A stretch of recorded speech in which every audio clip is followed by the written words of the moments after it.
Hello there and welcome back to the channel. My name is Mr. Toots and today we're just going to give a little bit of an update on Halo Infinite as a whole. This channel is dedicated to providing Halo content, especially Halo Infinite. I'm hoping that game is going to be full of bounds of content and stuff like that. So basically, we're just giving an update video from probably the past like few weeks of news. So bear with me. This is probably some stuff that you've heard, maybe some stuff that you haven't. I'm sure a lot of other channels cover it. And I'm just going to be another one. So thank you so much for tuning in. And without further ado, we'll get into the information. So probably the most important is we do have a release date that was given a little while ago, December 8th. This year is what we'll be looking at. This is delayed a little bit from a November release that they had scheduled. I don't think they had a day, but this is pushed back a little bit from that. Which, I mean, considering how bad like something like Cyberpunk 2077 was, and everyone wanted it to be pushed back, I'm okay with it. I want the game to come out and I want it to be good. With that release date, they also released the recommended specs, which I will put up on screen for a little bit here. I had looked at it previously. It looks pretty normal, I would say, for an FPS. I think it's similar to the specs needed for like Call of Duty Modern Warfare or Warzone, which I know even that 8 GB RAM minimum.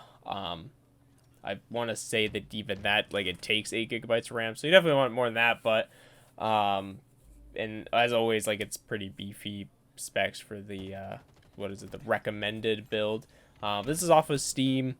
That's it for those two. The biggest news, I think, was the what content is going to be missing at launch, which everyone's a little bit upset about. So I got this snippet from GamerRanks that I'll put up on screen.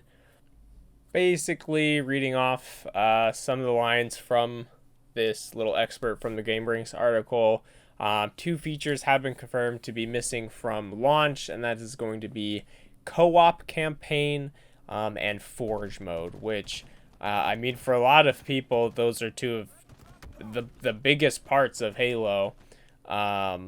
I mean, in all honesty, it's pretty equal compared to the multiplayer, the campaign, and Forge mode and stuff like that in my eyes. But I know for a lot of people, that is like 75% of the game for them, honestly, which is understandable. Like, it's understandable to be upset.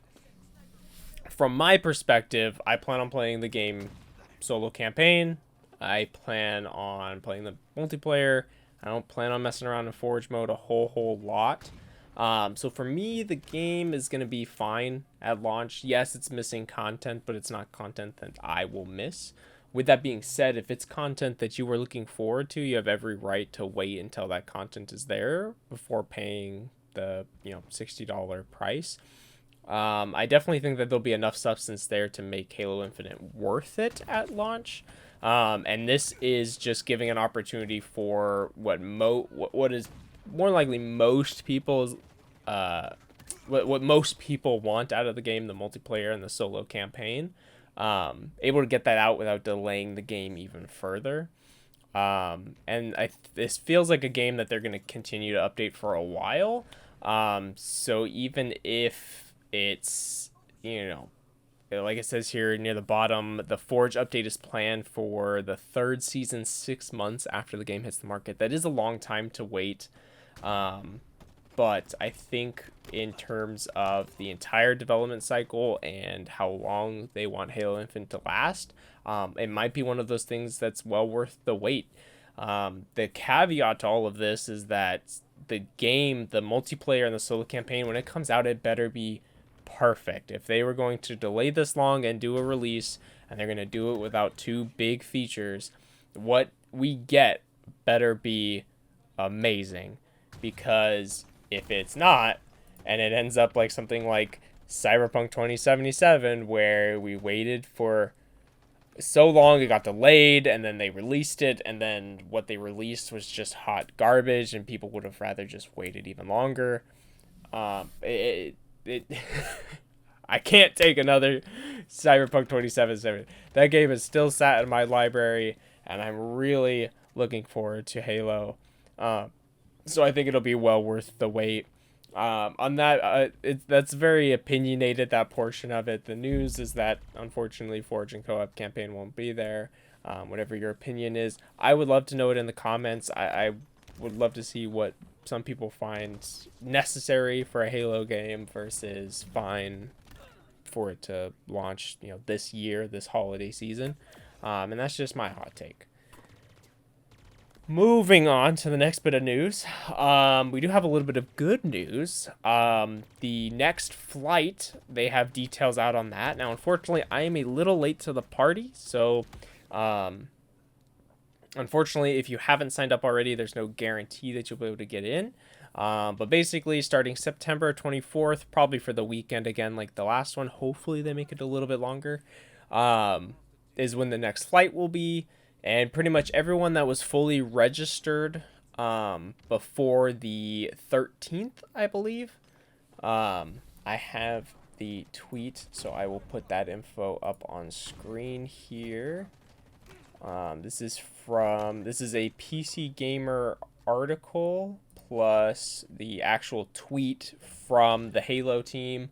So yeah, it was, so as long as you were registered as of September 13th, you are guaranteed a spot in the next flight, which is honestly amazing. I was lucky enough to get in the last flight, and be able to record some of the of the flight and get that gameplay out there and get hands-on with it, which was so much fun. And PvP right at the end was like icing on the cake.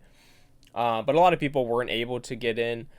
So this is nice. Pretty much anyone that was registered, fully registered and everything, will be let into this one. Now, it's unclear whether or not there will still be more spots when it comes around to the 24th, if there will be invites sent out to anyone who registered after the 13th.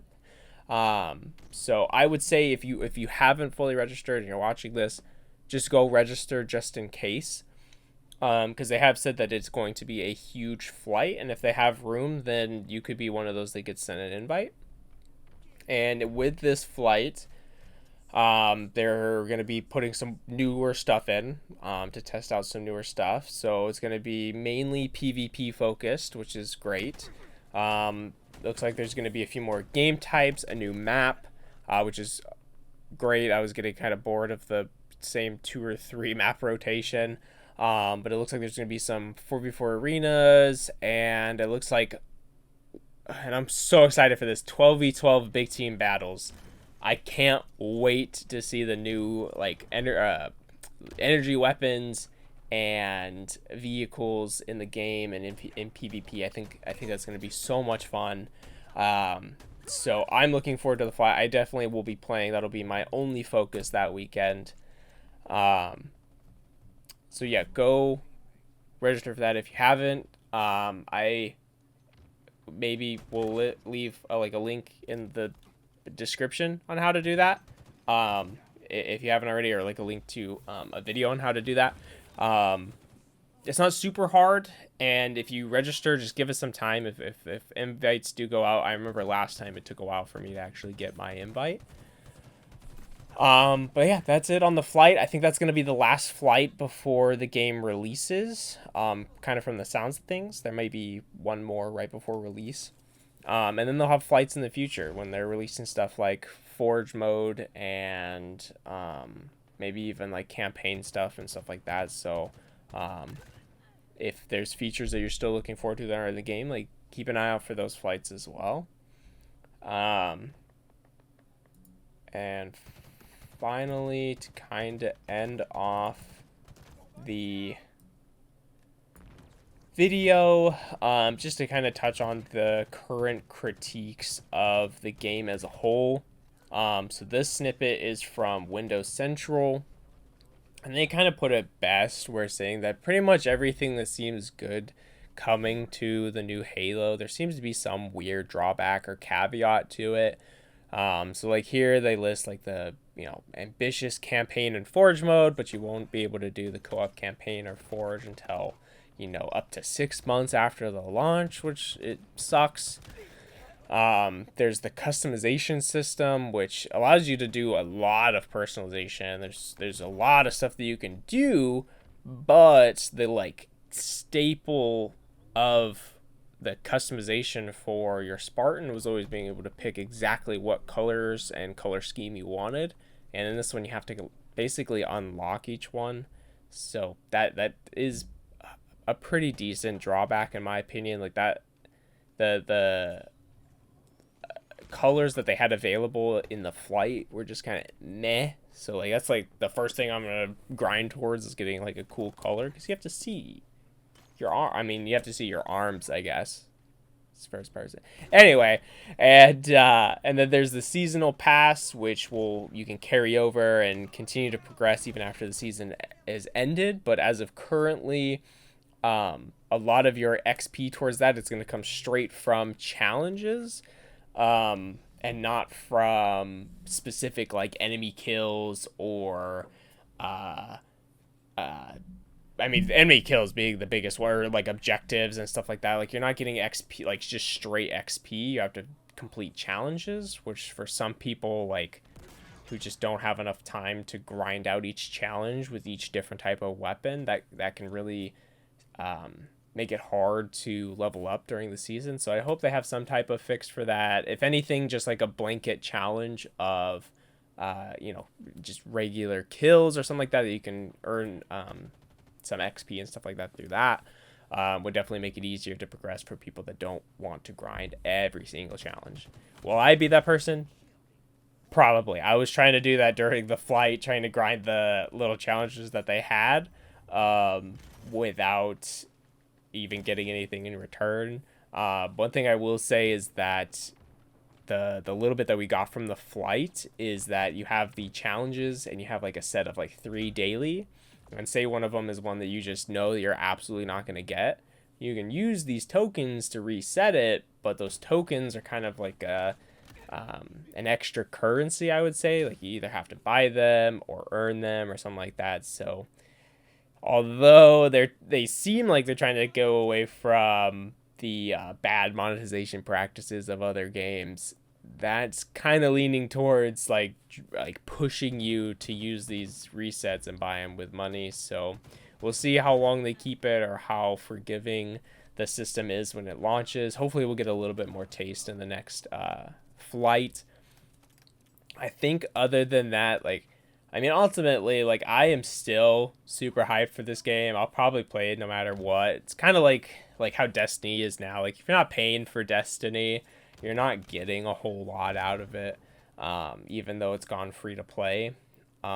So yes, the game will be free to play, but I think for the season pass and customization and all the things you want to get out of it, you'll end up paying a little bit. And to me, that's okay as long as the free product is amazing.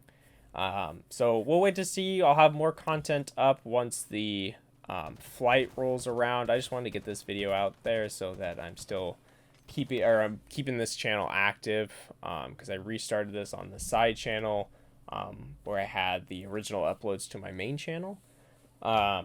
So we're just gonna keep it rolling. When the flight comes out, I'll have gameplay up on that. I stream over twitch.tv/MrToots. I'll be streaming live my playthrough of the new tech preview, so go catch me over there.